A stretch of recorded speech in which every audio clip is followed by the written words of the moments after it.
Imagine losing everything: your fame, your fortune, and your iconic guitar in a fiery plane crash.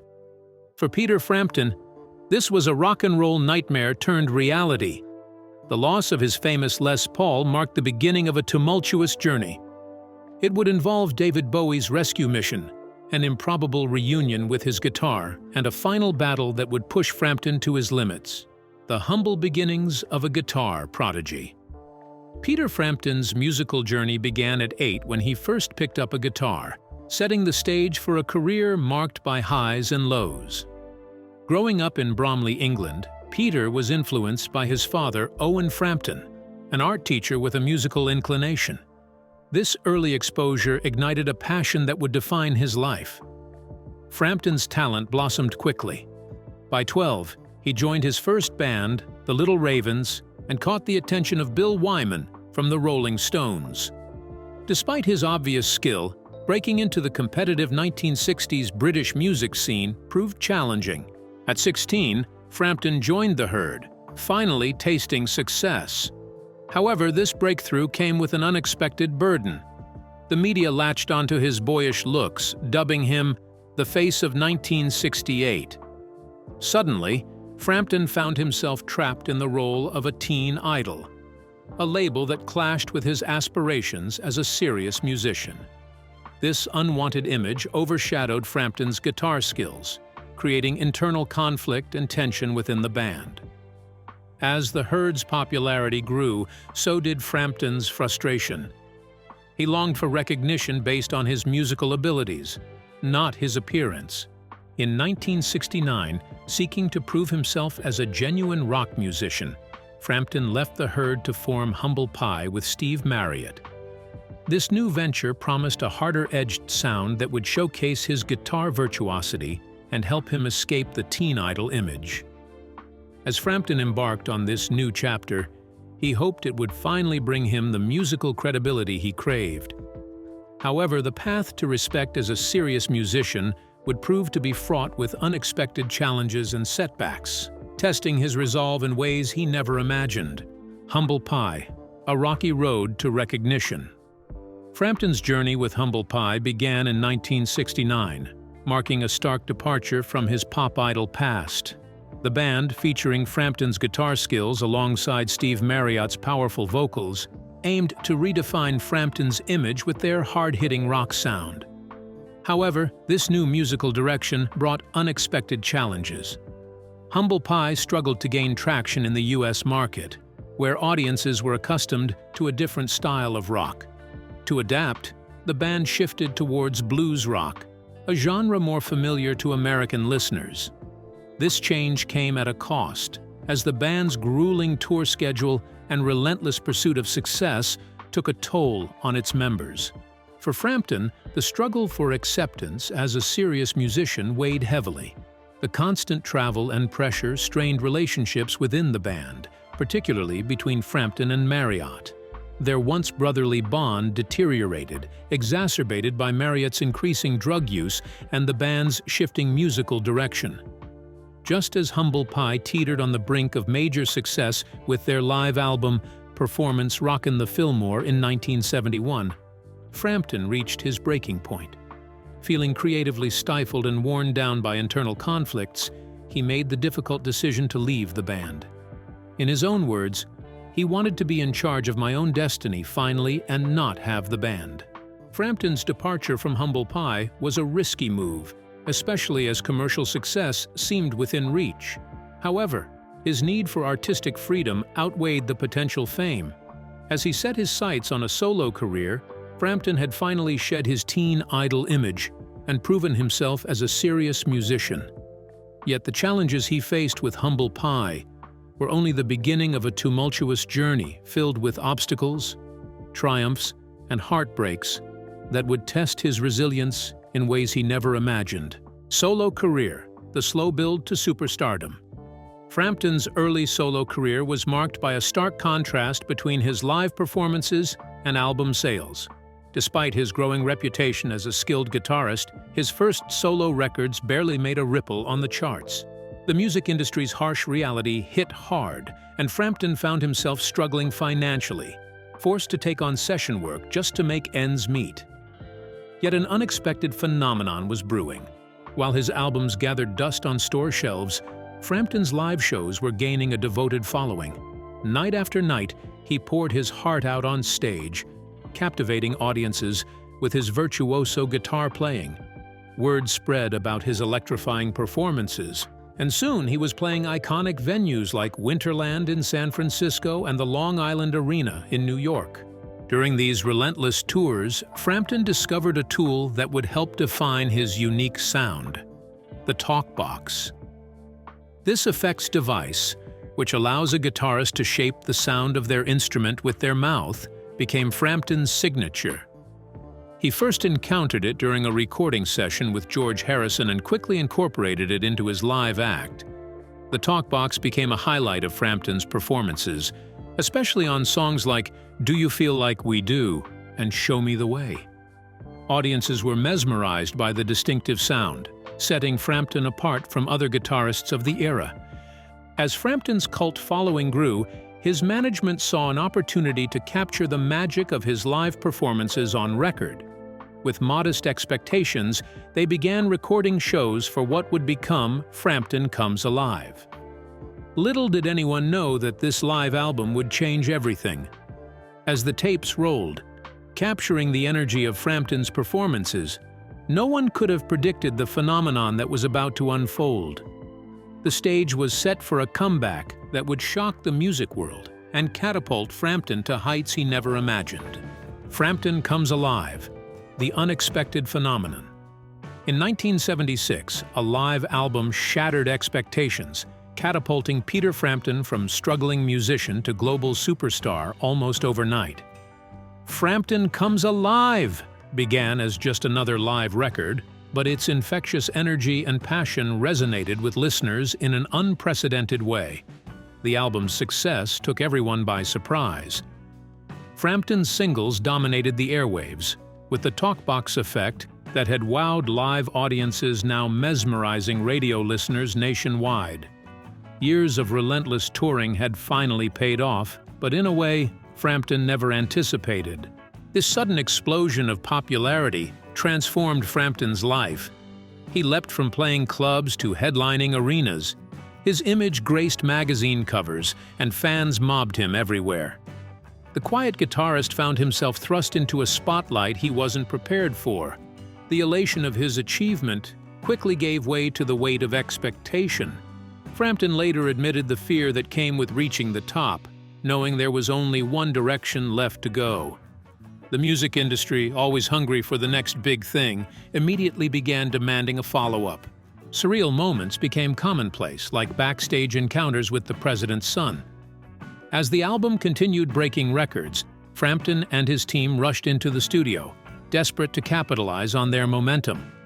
But a nagging question persisted. Could he possibly recreate the magic of his live performances in a studio setting? Little did Frampton know that his greatest success would also set the stage for his most challenging trials. The roller coaster of fame was about to take a sharp turn, testing his resilience in ways he never imagined. The pressure of fame, a rapid descent. Months after Frampton Comes Alive topped the charts, Peter Frampton found himself in a recording studio, racing against time. The pressure to follow up his record-breaking live album was immense. Frampton and his team hurriedly produced I'm In You in just 3 months, sacrificing quality for speed. Frampton later admitted, "I didn't want to make I'm In You. I knew it wasn't good enough, but everybody was rush, rush, rush." When I'm In You was released in May 1977, the response was disappointing. Critics panned the album, finding it shallow compared to its predecessor.